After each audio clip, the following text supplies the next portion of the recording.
13 се оказва нефатално щастливо число за Джина Стоева. За тази врата се надявам тя да ме очаква, защото имам да поговоря по няколко важни теми с нея. Едната е дуета и с Ивена, а другата е реалитето помага ли, за да бъдеш известен у нас. И защо Диана Кибаната е най-популярният човек в България. Да видим изобщо тя дали ще отвори вратата, защото до сега знам, че нито една медия не е влязла в нейния дом. Ето, отвори ни вратата. Здрасти, Джина. Здрасти. Здрасти. Бързам да влизам. Чао. Много ти е уютно жилището. Мерси, радвам се. Ние сме първата медия май, която влиза в него. Първата, да. Кажи сега, че ще сме последната. Всички журналисти много го обичат това да го чуват. За сега си го пазя за себе си. Идват ми тук на гости само, примерно, приятелки, близки. Някое гадженце от време на време. Гадженце.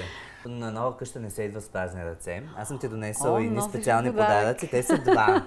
Един е за тебе, а другия е да намериш приложение, в смисъл, приложение ще намериш кой да го може, разбира се. Да има кой да ги ползва. Да. Ето. Тоест, две чашки имаш. Искаш да кажеш да си намеря този диван човека, с който да си пия кафето сутрин. Нали? Обаче ти си застанала така много грациозно. Никога не се излягаш така.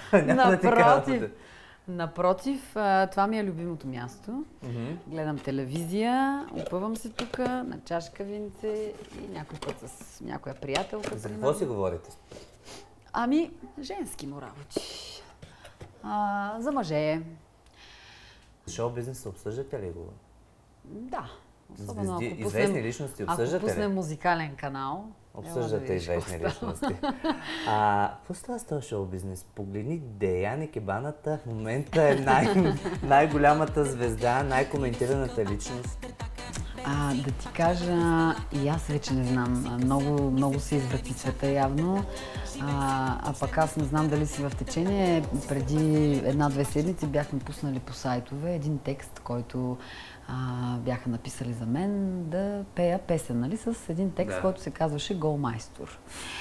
И те ме направиха едва ли не на нищо, нали, че как съм можела да изпея такъв вкара гол и в моята врата, нали, как съм можела да изпея такъв текст. Обаче, всъщност, какво се получава?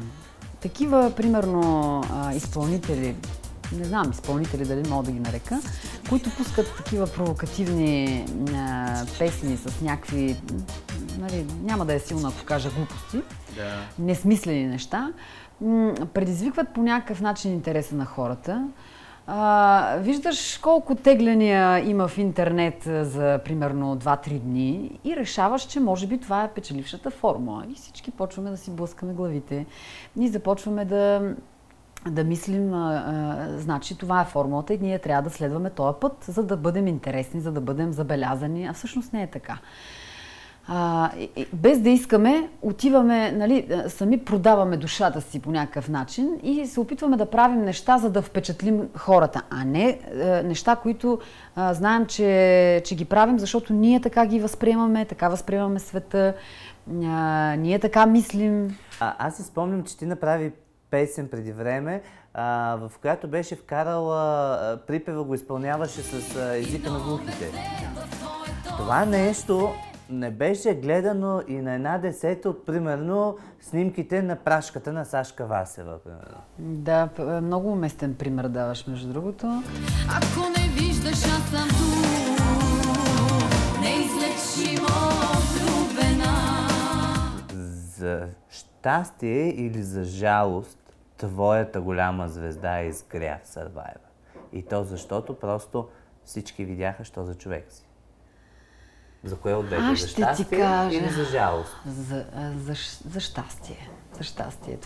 Това беше, значи 2007 и 2008 година бяха много щастливи години за мен.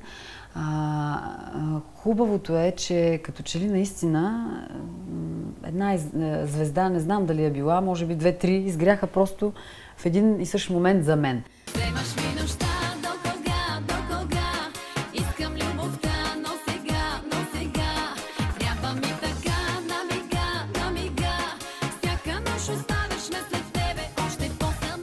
значи с моя продуцент много си мислехме дали е удачно да заминавам за Survivor, защото ние пуснахме успешен албум, вече видяхме, че до кога се завърта и се приема много добре.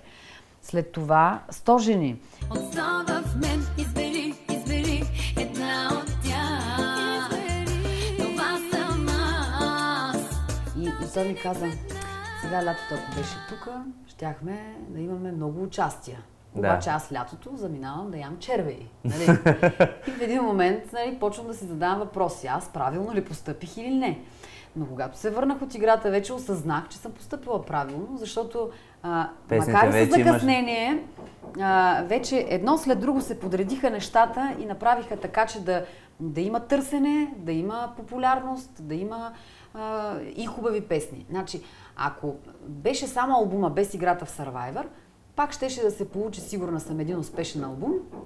Щяхме да имаме работа, примерно, летния сезон и след това, нали, зависи от песните, които правя.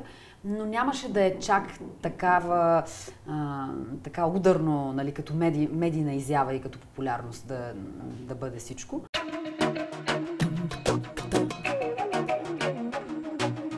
Макар да си пестиш думите, си каза доста. Каза си, да. Каза някой си. път ще дойдеш на винце, ще си поговорим. И ще сложа там някъде скрита камера и ще дозаснем нещата. Истината е, че ние чакаме Ивена, която закъснява и затова направихме този запис за нея. Чакай да извън нас, защото тя малко закъснява. Ало, Иве, къде си? Айде, чакаме те. Чуй една новина, от мен една, а и от мене още една. Да, това е шега, а само шега. Не вярвай на нищо от това. Всъщност се оказа, че ти не закъсняваш. Не. Ама Иве, аз не съм забравила да си мръдна часовника. Да, мисля, че един час назад нещо ме ти е с грешка. Очакваме в този клип вие двете нещо да се пипнете, да има нещо голо, да има нещо... Ама не ви ли писна вече от това, бе, хора? Не ви ли писна хора? Ама и навсякъде се целуват жени, оргии правят. Не много на места. Мислите ли, че това е еднократен проект? Не. Нашия ли? Да. Ами... Аз не мисля, че